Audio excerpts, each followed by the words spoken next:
Laissez-moi vous poser une question. Avez-vous peur du silence? Vraiment, pensez-y. Avez-vous peur du silence? Voyez-vous, l'Occident est rempli de bruit. 24 heures sur 24. Déjà, quand vous vous levez le matin, c'est un bruit qui vous réveille. Vous mettez votre alarme. Ça commence bien. Vous descendez du lit, généralement votre lit fait du bruit. Vous ouvrez la porte, ça craque.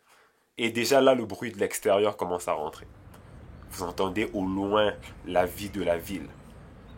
Vous allez aux toilettes, vous flochez, vous entendez toujours des sons, toujours du bruit.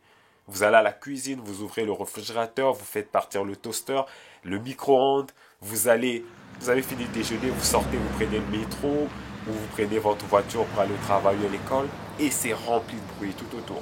Des radios qui jouent par ici, des gens qui parlent, les bruits des autobus, des voitures, vous êtes dans le métro, le bruit du métro, la foule, vous allez au travail ou à l'école, ben là, ça recommence. Le téléphone, le fax, les ordinateurs, ça n'arrête jamais des gens qui viennent vous parler. Et même quand vous allez dans les toilettes publiques, il y a toujours de la musique ou presque. Déjà, je me demande pourquoi on fait jouer de la musique là, mais en tout cas, peu importe. Alors, je vous repose la même question. Avez-vous peur du silence? Et j'imagine que cette deuxième fois, ça a commencé à faire sonner des petites cloches dans votre tête. La vérité, c'est que la majorité des personnes ont réellement peur du silence. Mais vu qu'on est macho, on l'avoue jamais. Il y a quelques recherches qui ont été faites sur la façon que les gens s'aident eux-mêmes à dormir. Et la recherche a montré qu'il y a énormément de gens, beaucoup plus que vous pensez, qui utilisent la musique pour dormir ou la télévision pour dormir. Vous voyez comment on est addict au bruit? Même quand vous êtes en train de vous entraîner, vous avez toujours généralement des écouteurs où il y a le gym qui fait jouer de la musique. Et c'est constamment comme ça. Et ça, ce que ça fait à la longue, c'est que ça crée une inimitié entre vous et votre vrai vous.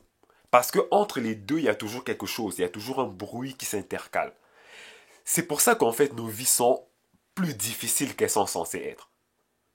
Parce que pour prendre les meilleures décisions de votre vie, pour apprendre à devenir rationnel ou apprendre à mieux écouter votre cœur, vos émotions, ça prend du silence. Et ça, il n'y a pas une meilleure façon pour moi de vous expliquer ça. Imaginez que vous avez une grosse décision à prendre. Et vous avez autour de vous de la musique qui joue, vous avez Facebook ici, vous avez des gens qui vous parlent en même temps et vous êtes dans une pièce bourrée de monde. Est-ce que vous pensez que vous allez être capable de prendre la meilleure décision, la plus logique, la plus intelligente, la plus directe? Est-ce que vous allez être capable de faire un bon choix entouré de sollicitations, de musique, de bruit, de gens, de mouvements? Non, la vérité c'est que c'est non. Vous ne pouvez pas faire ça. Et alors pourquoi est-ce qu'on pense que on peut trouver la carrière de notre vie, l'homme ou la femme de notre vie, sans se retirer et prendre le temps d'y penser de façon plus tranquille, de façon plus calme, de façon plus adéquate? Pourquoi on pense que c'est possible? Vous pensez vraiment que vous allez être capable de gérer votre vie de la meilleure façon possible, d'être le plus efficace, en étant toujours entouré de bruit? Vous pensez que vous allez être vraiment capable de le faire? Le cœur du message que j'ai pour vous aujourd'hui, c'est d'apprendre à ne plus avoir peur du silence. C'est dans le silence que vous pouvez mieux écouter votre cœur.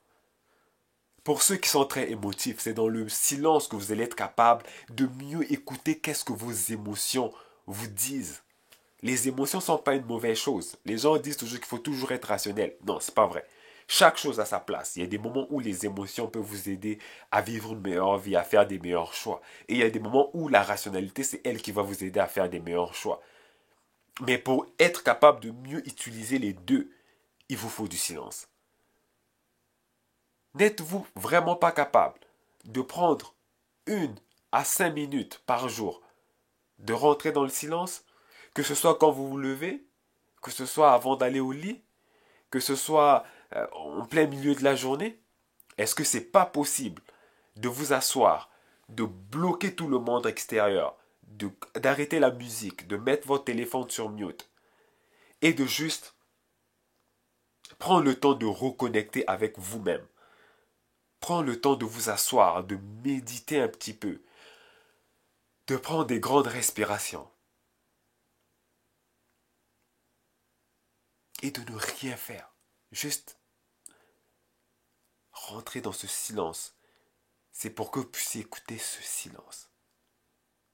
Vous voyez comment c'est difficile d'avoir un moment de silence dans la vie d'aujourd'hui. Mais croyez-moi, c'est nécessaire pour votre propre bien. Que ce soit pour votre santé mentale, psychologique, que ce soit pour votre habileté à mieux philosopher, que ce soit pour votre capacité à mieux gérer les événements de la vie et faire des meilleurs choix. Vous avez besoin du silence. Vous avez besoin de faire une pause. Même les ordinateurs ont besoin qu'à un moment donné, qu'on les mette à off, qu'on les éteigne. Et vous, votre façon à vous d'éteindre le monde extérieur, c'est de rentrer dans le silence. Que ce soit que vous soyez en couple, que ce soyez en famille avec des enfants, vous pouvez trouver une façon et un moment de vous retirer et de vous reconcentrer sur vous. De vous recentrer sur vous, sur la connexion que vous avez entre vous et votre être supérieur. Les chrétiens ont une bonne façon de faire ça. C'est pendant leur moment de prière. Même si vous n'êtes pas chrétien, vous pouvez trouver un moment de vous reconnecter avec vous-même. Et ça vaut la peine. Ça, indirectement, ça va vous aider à avoir une meilleure vie. Croyez-moi. Testez-le par vous-même et tirez vos propres conclusions.